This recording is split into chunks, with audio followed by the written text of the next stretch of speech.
So the final stab is this guy says, there's a party I know of going on, right? Oh, blinking hell. So we go down to this party. Right, as we're getting there, as we're about to go in, he goes, now you know it's a singles party. I thought, oh, what? He says, you know it's a singles party. Oh, God. So I go in this party, right, it's all single people, right? Now, theoretically, that should be brilliant, right, if you're a singleton yourself. It's the worst kind of party to go to, because when you normally go to a party, right, and you're chatting to a girl, and she says, oh, I gotta go get a drink or whatever, you think, oh, she's probably got a boyfriend or whatever, or she, you know, she's with mates, that's fair enough. But when you're at a singles party, and a woman says, I'm just gonna go and get a drink, and then you just see her leaving, you realise it's not because she's got a boyfriend or whatever, it's just because she doesn't want to talk to you. You can't even kid yourself. You can't even pretend. Oh, and you suddenly sense everyone judging everyone else. So you see a girl and she'll like look at you up and down, and then ignore you and walk on. And it's like a massive slap in the face. It's like girls coming up to you and going, not interested. Just by being there, they don't have to say anything and they're rejecting you. And so, anyway, one of my friends has been reading this book, The Game, right, by this guy called Neil Strauss, which is sweeping a certain part of the population because it is one of those books written on how to meet women and seduce women, right? And there's this guy called Neil Strauss who infiltrated a sort of secret organisation in America of blokes who've got all these various seducing techniques, right? And one of the techniques which we've been discussing is something called negging, where if you see a very attractive woman, the theory is that she's getting asked out all the time by blokes, right? They're always coming up and saying, oh, you're really beautiful, can I buy you a drink? And that what you have to do to set yourself away from the pack is to sort of not be so obviously complimentary. So you come up and you almost sort of pay her a backhanded compliment, or you almost neg, as they say something slightly negative. So what you might say is you might go up to her and say, oh, I like your shoes, I've seen another girl wearing them in the club, right? And the theory is that she's sort of, she's a bit taken aback, she's a bit sort of thrown off, and then of course you start complimenting her, and you start building her back up again. It's very elaborate mind games. I'm not saying it's a good idea, but we've been talking about the neg, and I was chatting to a girl, and I was a little bit drunk, and I wasn't thinking it through, and I thought about the neg because it wasn't going very well, but I don't think you should say to a girl, I think your ears are a bit too big for your head, because you know what I mean, it's like you can't come back from that. And there's nowhere else to go, because that really is just an insult. Oh, he's only gone and listened it down the little fucking car.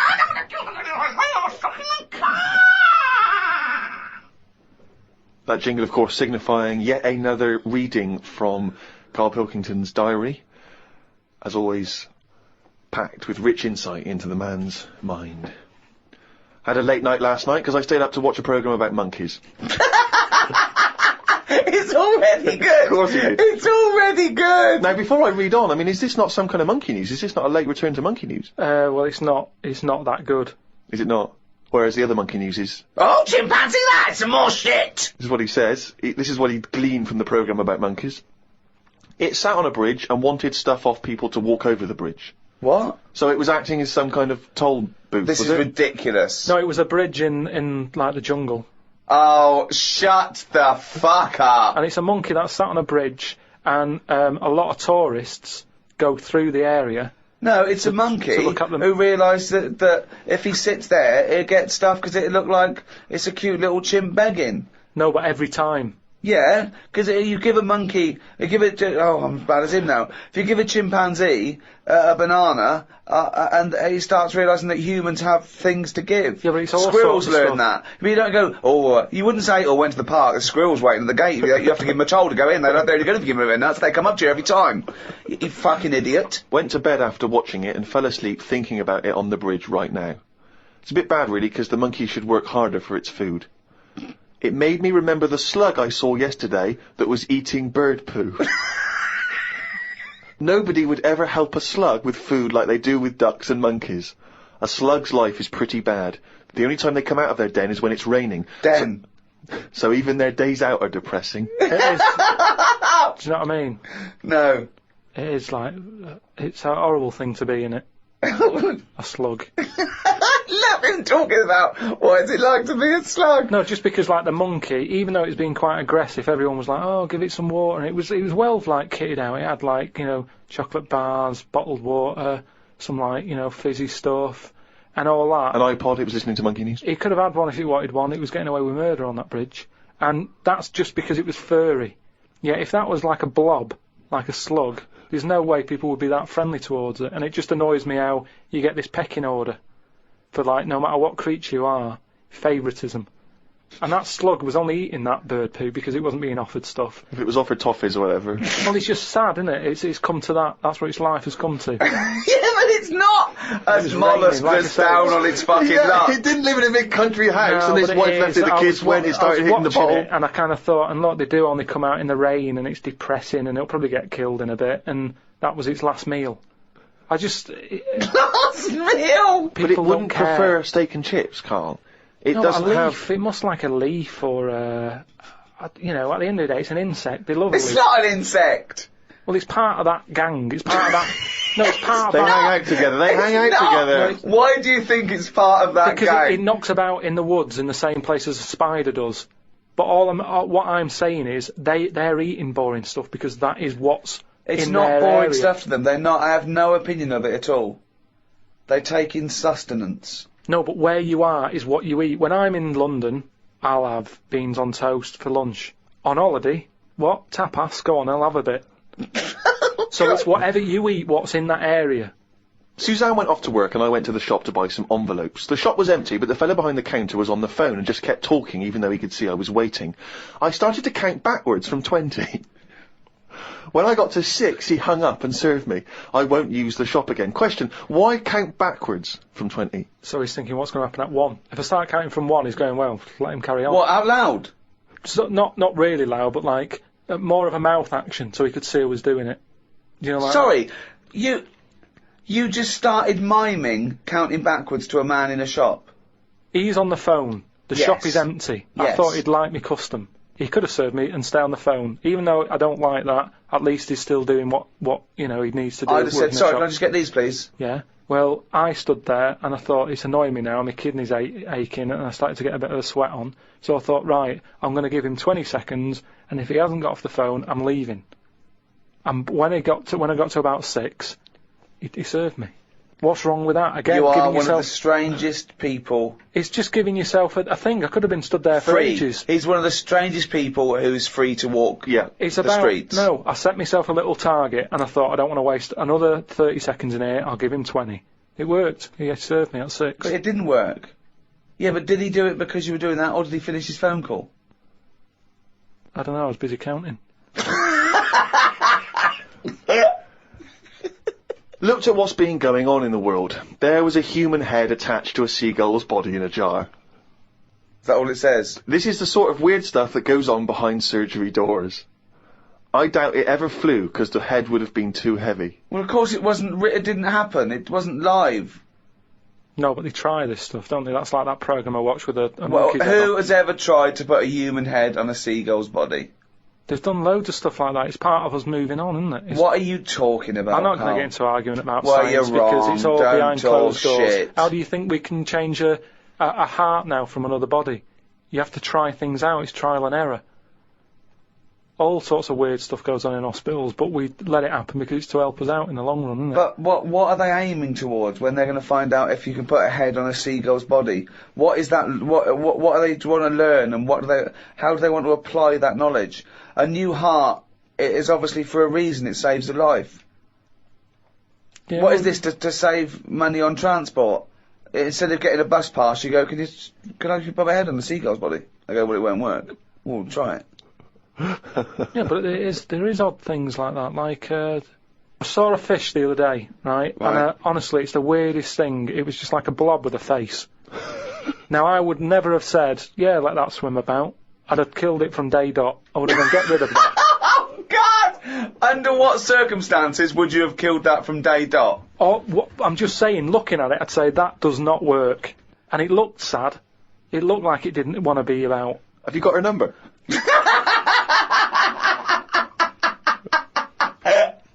Oh, God! Oh, God! What about hamburger stuffing? Oh, Alright. right, Carl. Alright.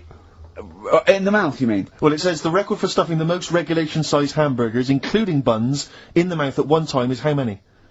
How many hamburgers with buns in the mouth? This is just... You're not swallowing anything, you've just got stuffing in your Carl, mouth. you'd be so good at this because your shape of your head. You've got a shape... His head's just like Hamburglar. You'd be good at this, man. Yeah. Honestly, you'd be perfect. You look like Zippy. And the great thing is your head's empty, so you could get more in there. Do you know what I mean? This guy had a brain to contend with. Do that. What is it? Is it possible? Is it Well, mental? how many do you think it was? There were I don't 3 know. burgers in buns. What do you reckon, Carl? What? How quick he ate them? He didn't eat them, it's just how many he can stuff in his face. So literally hold them within his cheeks and his mouth, but don't swallow anything. So what? How many burgers? How many burgers did he manage to get into his face? So it's a fella. It's not Yes? about 5. No, 3.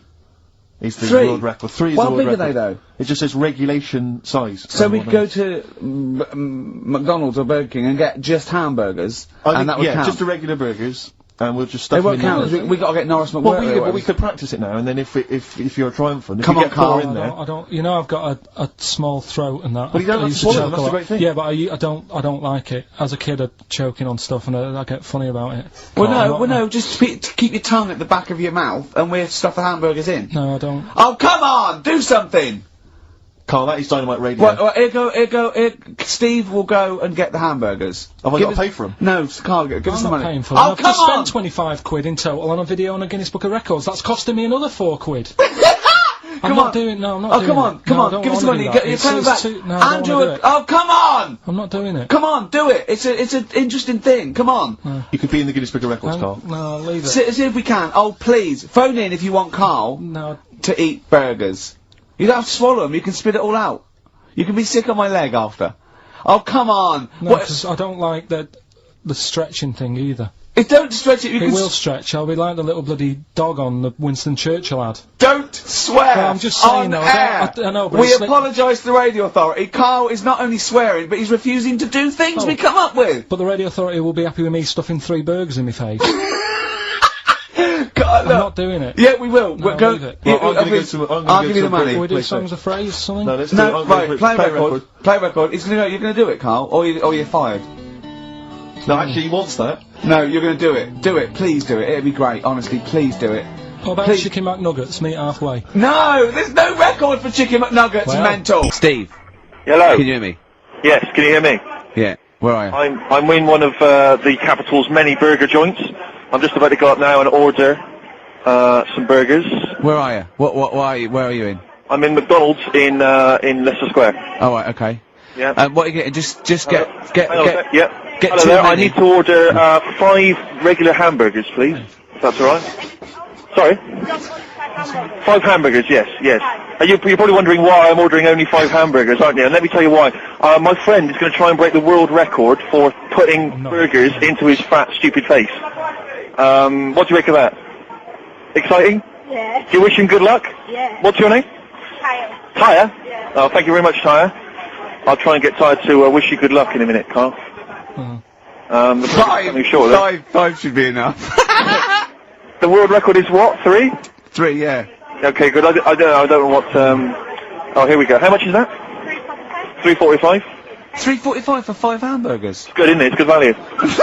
It's really, isn't it? Really, yeah. I mean, if there's anyone from from McDonald's listening, they'd probably want to give us some free stuff. I would have thought. I would have thought, Rick.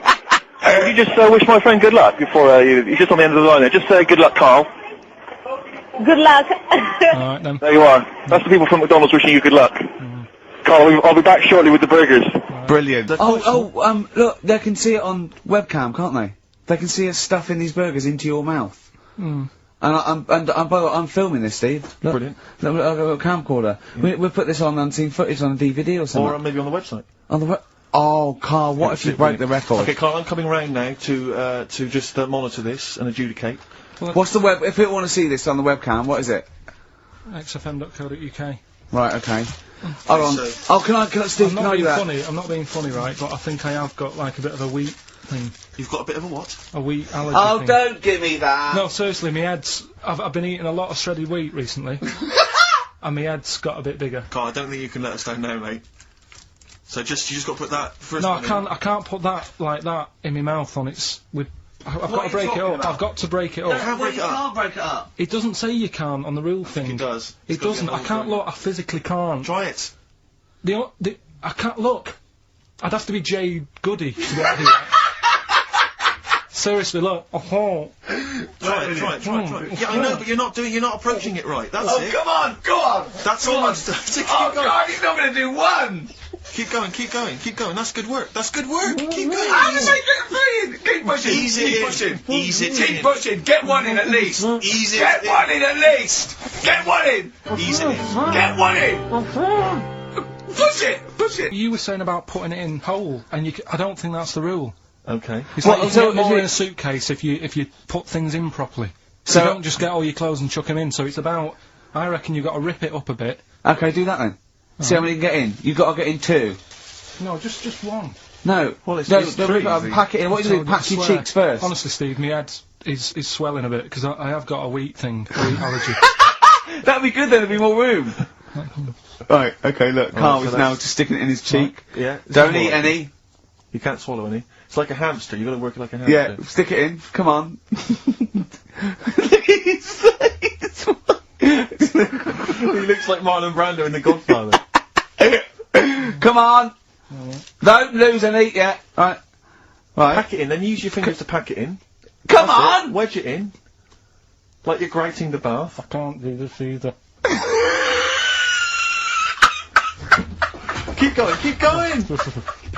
Keep going, don't give up so early.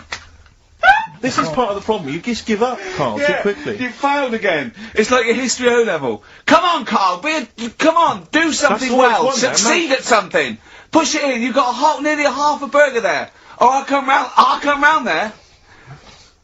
You're chewing. Don't chew. I've got a bit of food. I don't know what he said, but is that a whole one? No, it's not. I can see bits left. Come on, Carl. Come on, keep working at it. Keep working at it. But there's so much space in your mouth, I can see it. He's going red. Okay. Okay, we'll do another one. We'll do another one. That one then. We're doing a... Oh, are you alright? Are you going to be sick? Are you alright?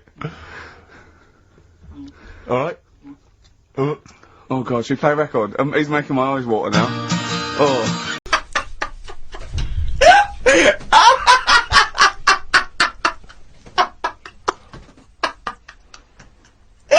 Okay, well we've got another question here, which I suppose in some respects is along the same lines.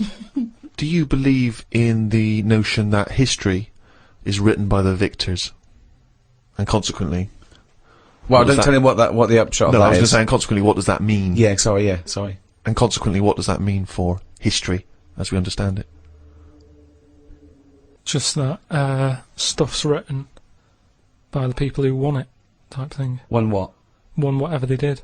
But what yeah. But Well, if it's a war, the ones who won it wrote it. But of course you're going to do that. That's what you do, isn't it? You shout about it if you win something. If you lose, you go, oh, don't talk about that, it's depressing. No, doesn't mean that at all. Or because they're not around. Well, it means very often if someone has conquered a nation or set up a dominance somewhere, that they keep an eye on what goes out, what's propaganda or whatever, or what's taught in schools, But it's even more significant than that, because it comes down to the very, very minute pieces of information that we see in every walk of life. Prior to black people having their freedom when they were slaves, history, or the history of black people, was not being written by black people. Therefore, it was always seen through white eyes, which often explained, justified, or excused, or dismissed, or didn't even mention many of the abhorrent things that happened. So it's hugely significant. I suppose you can bring out 2 books. There's loads of books, isn't there? I brought one out. If I can get one out, let the losers bring one out. Is what I mean. Just let everyone have a book, and then you decide. Let people decide which one they want to read. I think they did it with some story where it was like you decide the end. Okay. That was largely a point of this exercise, wasn't it? He's got no idea. Carl, do you believe that the future is fixed? Do you believe that your life unfolds as a matter of destiny? I've heard something about this, where there's some system that it is laid out for you. And even if you want, say if I wanted chicken for my tea, I really fancy having chicken. But when I get to the supermarket, the fella goes, we haven't got any chicken, you're having beef. They say that that was already laid out for you, and that day you were having beef. No matter what happened. Fatalism. There's a slightly more attractive theory called determinism, where they say it's well, not that's so much. if you want chicken, you'd go to the next supermarket and you'd go, well, I'm going to find it. It doesn't mean it doesn't mean you're determined in that sense. Like you're definitely going to have chicken tonight. It means that it was determined, as in predetermined. But all determinism basically says is that it's not whether you can choose, it's whether you can choose your choice, because it's it's to do with brain states, and we think we have the illusion of free will because you go, oh, I have a drink, oh, I fancy Coke, but something in you happened that meant you wanted Coke. Well, this is weird, right? Because do you know how I've been in hospital, having me kidney stones done and what have you? Well, as they do in hospitals, and this is why I don't like going in them. Did I just try and explain determinism to Karl Pilkington? Yeah, What I the didn't fuck want am to I stop thinking? you, but I mean, what am I thinking? it just made you look more of an idiot than I him. know exactly. Yeah, I feel stupid. Yeah. But I'm in hospital, right? And like I've said to you, the annoying thing is when you're in hospital, they didn't just have a play about with the kidney. Whilst they're there, they're fiddling about with other bits, right? And they're like, oh, let's have a That's feel on that. libelous. No, but that's what they do. Whilst you're in, let's have a, prod about. They took some blood, right? And they said to us, now the weird thing is, these kidney stones you had, it was probably caused by too much calcium, right? That's what they are. They're a calcium build-up where you're not flushing it out, and so it's... Yeah. Now, the weird thing is I don't like having cornflakes. So what I'm saying is, what you were just saying there is your mind or whatever. I've asked you before, I don't know what's in charge. But, say like... You don't, do you? Say like when I get up in the morning, normally Suzanne will have some Rice Krispies. And she's like, do you want some? Right? Just have some. And I'm like, no. Now that isn't me saying no. That's the calcium. That's my body going, I don't need any milk. Don't give me milk. I'll have a crumpet. Now, bear in mind, Rick, that in the space of 3 minutes, we've gone from your definition of determinism to him having a lovely crumpet for breakfast. There's no one else in the world you can have a conversation with where you can make that distance that quickly. But it is interesting how my body... Have you ever had it, right? Sometimes I can go But ages. no, your body lied to you, because your body said you don't need water, you don't need water, you don't need water. No. Oh, But yeah. like today, before I left, Suzanne said, what do you want? Straight away I said, I need some leeks. Now... that operation I've had has obviously taken out whatever the leaks give me. I'm lacking on that.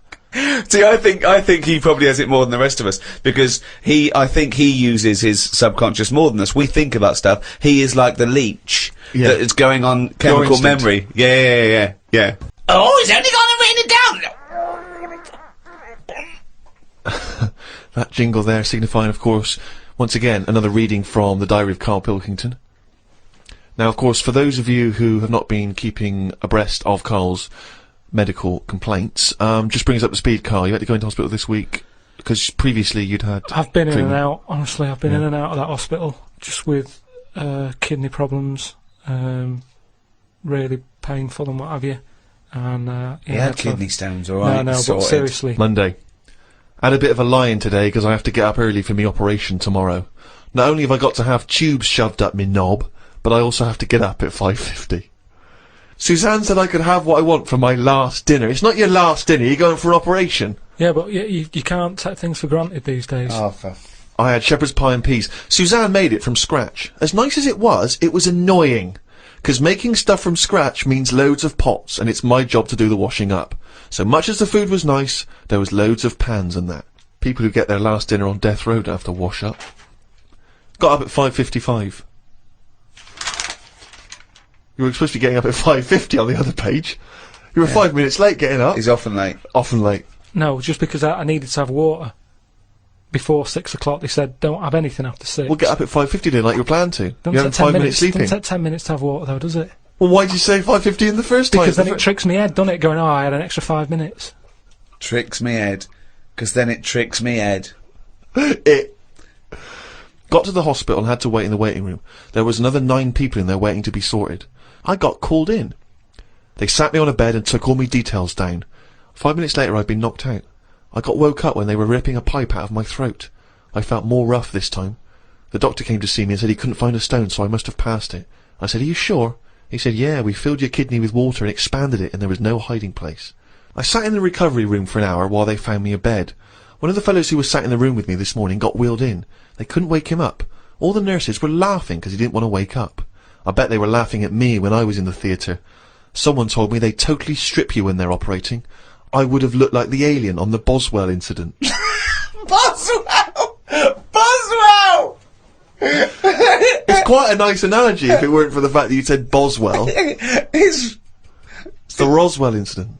Didn't sleep much through the night because there was a 60-year-old fella shouting at the nurse about his pillows. I don't think I slept through a full hour with one thing or another going on. My bed was next to the toilet, so I kept hearing the flush.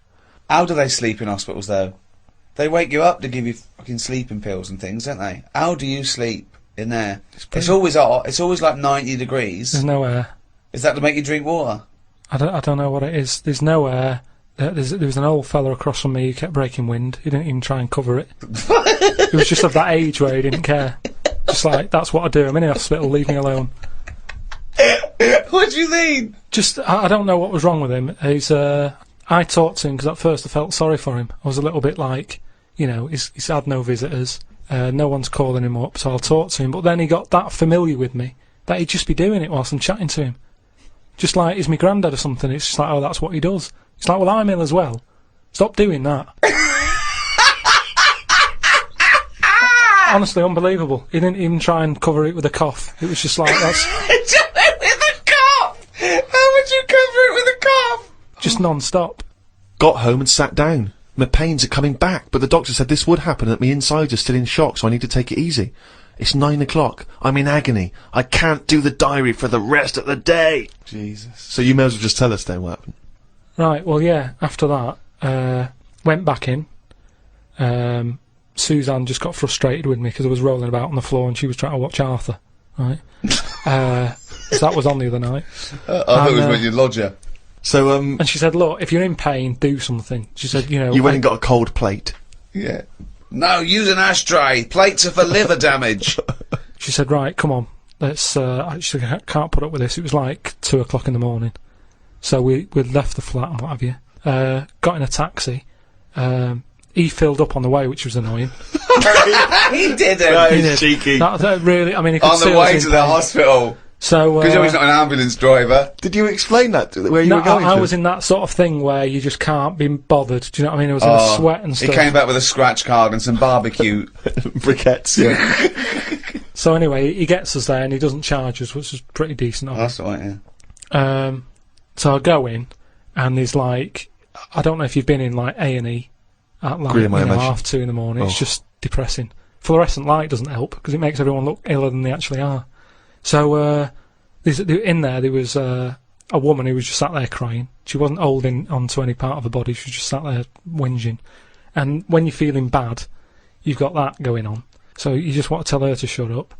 There was a fella who was like moped over in a wheelchair that someone had just chucked in. Moped over? It looked like somebody had just sort of found him and wheeled him in. Nurse? Who's the guy moped over? So this gay fella came through. And, how do you know he was gay? Just the way he was. I'm not having a go. He was a good fella. Do you know what I mean? A doctor, you mean? No, he was a nurse. Right. And he came through and just sort of went, "Oh, how are you?" And I was like, "Oh, I've had better days." So he got As you mentioned in the diary, I remember the first time when I came here, they said the nurse might put a tablet up my arse. I thought the chances of that happening had just increased. Oh, Carl! Yeah, but I would have let him do it. Honestly, I was that sort of out of it. Of course you'd let him do it. He's a qualified nurse. No, but the way I am now, say if it was just a tablet for sorting out my blood pressure, and I walked in there and he went, "Oh, hello," and he said, "Yeah, let's pop that." I'd go, "Hang on a minute." But what I mean is that night I would have just let him put 3 up. Honestly, it's just weird, isn't it? How your body just goes, let him get on with it, and you trust anyone, don't you? When you're in that much pain and you need. And they're a qualified nurse, yes. They gave me some morphine, and my sort of head caved in again like last time, and then the pain went. But anyway, just turns out that I'd had a load of like blood clots in the bit from my kidney to my bladder. And that was acting as a sort of a stone again. No, it's just, So it's that's just what- a scab, isn't it, where it's curing it? So. No, but all the work, when they blew up the kidney 4 times its normal size. So there was no hiding place for the stone. Yeah. So when they did that, it caused a lot of blood. It must have ripped the sides of it and stuff. And then that blood was in the kidney, and it went down the pipe and blocked it up a little bit. And that's the pain that I had. It was sort of, had problems getting through all this thick blood that they caused.